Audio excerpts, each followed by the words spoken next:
Ahojte, matematici. No dneska si vysvetlíme znova časť so zlomkou, lebo nie všetkým je jasné, že čo to vlastne zlomok je a čo nám znázorňuje. Určite všetci vieme si predstaviť polovicu. Keď ja si zakreslím nejaký koláč, tak polovica z toho bude vyjadrená v tvare zlomku 1 polovica. Keď toto bude 1 polovica, tak aj táto druhá strana bude tiež 1 polovica. A čo nám tu vznikla? Že 1 polovica plus táto 1 polovica budú 2 polovice. A 2 polovice bude 1 celý koláč.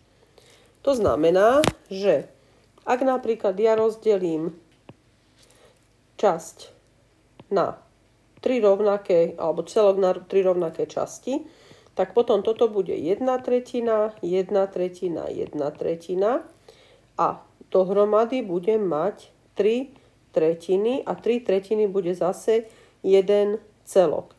Čiže vždy toto číslo dolu nám vyjadruje, na koľko častí máme rozdelený nejaký celok.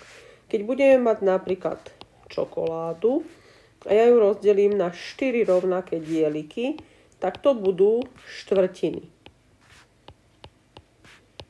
A zase môžeme povedať, že 4 štvrtiny, keď ščítam tieto 1/4 plus 1/4 a tak ďalej, dostanem 1 celok. No, pri zlomkoch môžete ešte prejsť takému, že budete mať napríklad 3 polovice. Čo to znamená? Hore v čitateli budeme mať väčšie číslo, ako je dolu v menovateli. To znamená, že my sme zjedli koľko? Máme. Zjeme 1 polovicu, ešte 1 polovicu, druhú polovicu a z nejakej z ďalšej časti zjeme 1 polovicu. Čiže ak ja to sčítam, tak dostanem, že zjeme celú 1 celú, a k tomu dáme tú 1 polovicu. Alebo môžem povedať, že zjem 2 dvojiny a k tomu dám tú 1 polovicu. Hej? Alebo zjem 2 polovice. A znova dostanem, že dostanem 3 polovice. Takže si pamätajte, že keď budeme mať v čitateli väčšie číslo ako v menovateli, tak mi to predstavuje viac ako celok. Alebo 2 celky, 3 celky a tak ďalej. No, ak ja teda tu nám poviem, že mám 3 polovice, tak to bude čo? 1 celok, to sú tí 2 polovice, to je toto, to bude ten 1 celok a k tomu ešte dám tú našu 1 polovicu.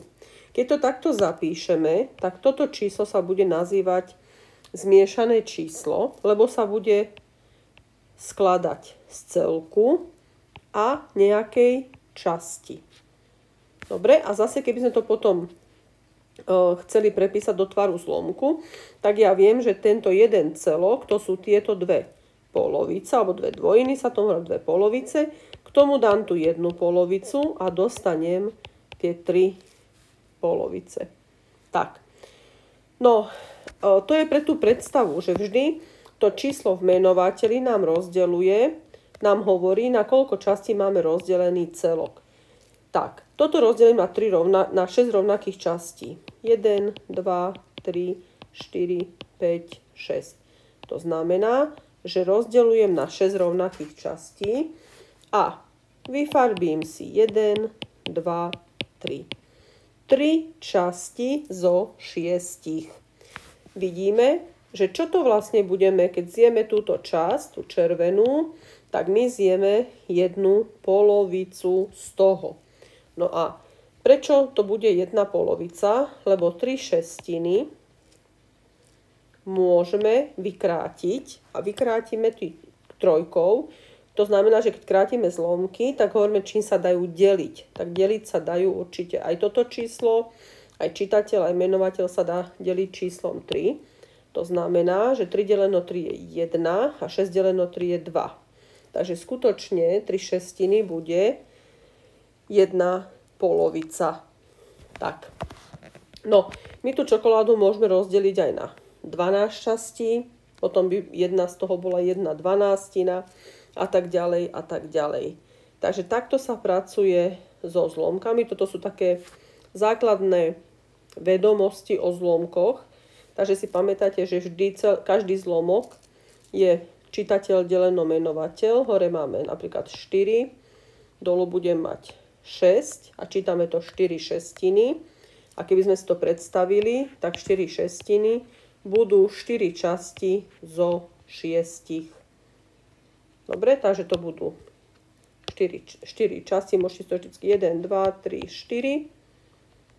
A toto je 5, 6. Takže ako keby sme zjedli 4 štvorčeky z čokolády, kde ich je 6. No a potom zase, tuto by ste sa mohli pýtať, čím je deliteľná štvorka a 6 náraz spolu dvojkou.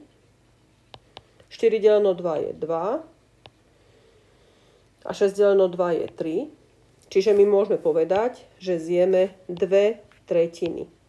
Áno. A teraz si predstavte, že to takto ešte raz zakreslím, že či je to skutočne, že 2/3. Keď by sme zobrali, že to rozdelíme len takto na tieto časti, sú rovnaké, tak toto by bola 1/3, aj toto by bola 1/3, aj toto by bola 1/3. A vidíme, že skutočne sme zjedli túto časť a to budú 1 sú 2/3. Na celá čokoláda by zase bola 2/3 a 1/3 by boli 3/3 a tu by bola 1 celá čokoláda. Takže toto je taká tá základná predstava o tom, čo je to zlomok. Pamätajte si, že vždy hore v čitateli máme, akú časť máme vyfarbenú alebo koľko sme zjedli. A dolu máme, na koľko častí je ten celok rozdelený. Napríklad na 8 častí. Keby sme mali niečo rozdelené na 8 častí, áno. No, najčastejšie sa teda delí čokoláda alebo rôzne takéto veci na 8 rovnakých častí. A teraz by ste napríklad mali zakresliť, že zjeme tieto dve časti. Tak ako to zapíšeme, zjeme koľko častí? 2 z koľkých? Z 8. Ale teraz si predstavte, sa spýtame znova, že čím sa to dá deliť. Dá sa to deliť určite dvojkou, lebo sú párne. Takže 2 deleno 2 je 1, 8 deleno 2 je 4. A skutočne, keď zjeme tieto dve časti,